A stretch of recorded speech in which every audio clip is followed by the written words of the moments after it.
What's going on, everybody? It's your boy Vigilante, and listen, y'all see the shirt. Make lying wrong again. This is what I want to say. When people ask, how did the American woman in 2025 become the worst woman in the history to date? This is how it happened. Let me give you a timeline. What the transatlantic slave trade did was it took people who were rich in culture, knew who they were, and knew what their economic and societal system was, and which was thriving, and gave it no identity. Right in front of our black women's face, a white man would whip their husband, hang them, beat them, strip his name from them, grape our women, and there was nothing that the man can do about it.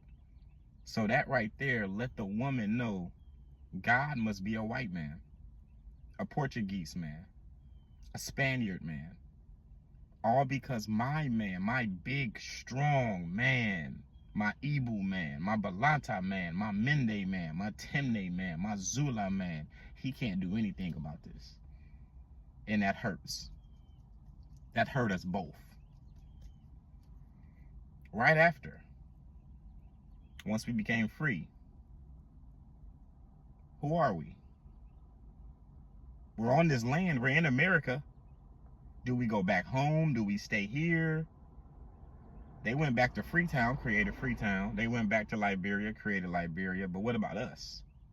Do we stay here? Do we go back home? You know what? We'll just stay here and build. Then they start giving us crumbs because they noticed that black people helped build America. So now if they include us into their economic system, help us get driver's license and social security cards and birth certificates and a little bitty bitty plot of land and a little bit of agriculture, that it could help them get further. But it didn't help us at all. Now we got Jim Crow, civil rights movement.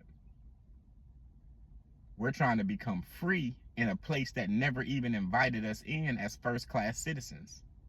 So now we're fighting for nothing. So now the women are confused. The biggest revolutionaries that we have at the time, Noble Drew,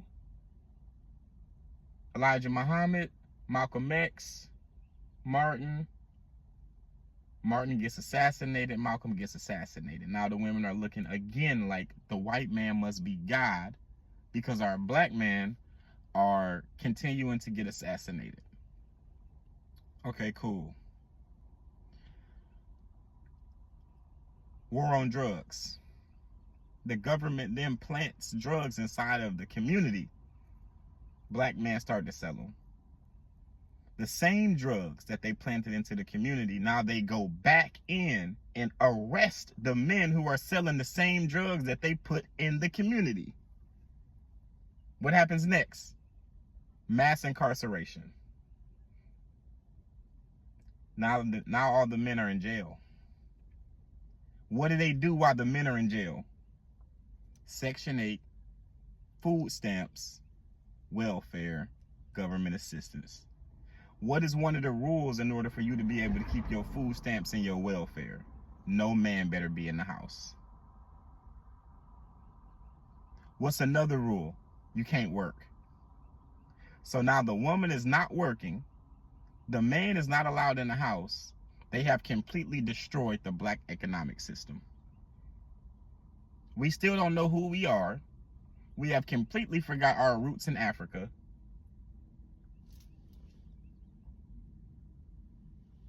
We're divided.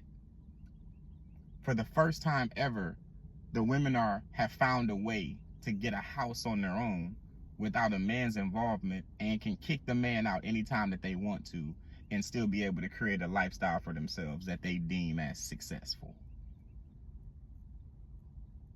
Okay. What happens right after that? The feminist movement. White women are having problems in their community.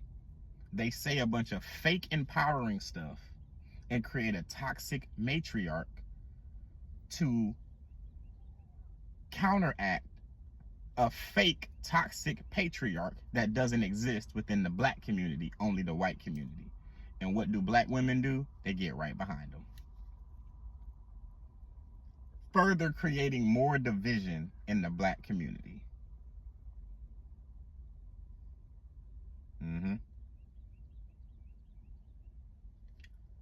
What happens next?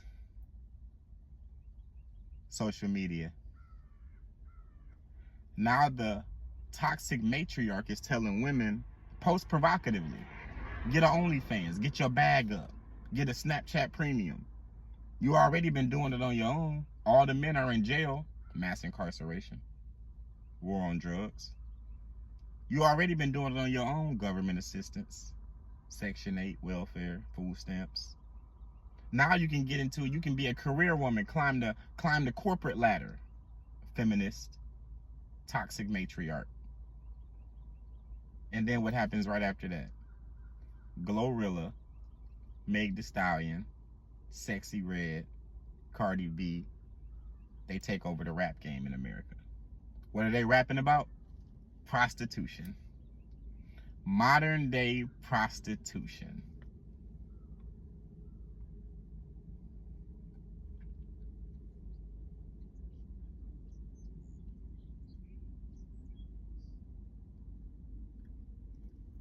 Now, the toxic matriarch that used to just be in America goes global through the airwaves because it's in the music now. We go from Erykah Badu, Lauryn Hill, MC Lyte, Queen Latifah to the 4 women that I just named. Sexy Red, Megan Thee Stallion, Cardi B.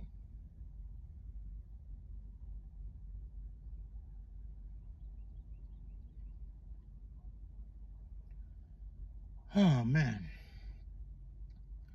And then what happens? Decentralized men is the most current one. Meaning, we will no longer put any worth and value in being a wife or being a girlfriend or a mother or anything that has to do with a man being the center of our universe. I'm going to do a separate video about the harm of decentralizing men. But in this video, I'm going to just stick to the timeline on how America got the worst women to date ever in the history of humanity.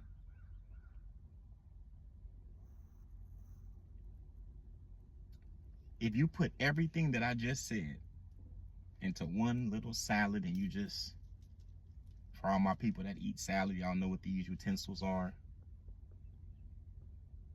Think about the characteristics of that woman that I just named. She doesn't know who she is with her African roots. She listens to the rap music and all of it is saying F men get money, F men get money. She probably climbed the corporate ladder. She probably did some OnlyFans work or Snapchat premium work. She doesn't value a man's masculinity or presence. It's considered controlling to her. War on drugs, mass incarceration, food stamps, welfare, Section 8, feminist movement, social media, no accountability, television marketing. When you lie, women buy.